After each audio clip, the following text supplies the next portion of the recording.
Samantala, kamustahin natin ang sitwasyon sa bus terminal ngayon at ang kanilang paghahanda para sa inaasahang dagsa ng mga biyahero sa Semana Santa. Yan ang tinutukan live ni Joan Punsoy. Joan?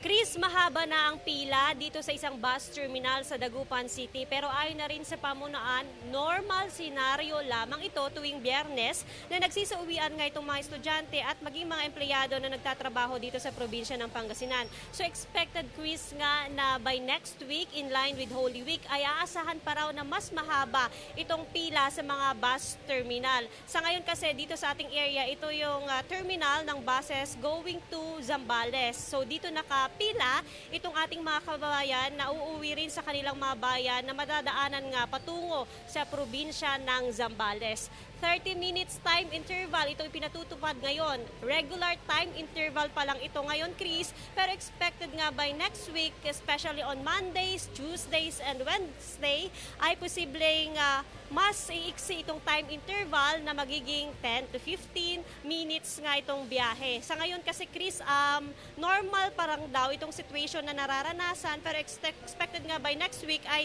magkakaroon na ng changes. 24 hours operation naman ang ipinatutupad sa ngayon. 1 o'clock a.m. to 3 o'clock a.m. ang first trip going Manila.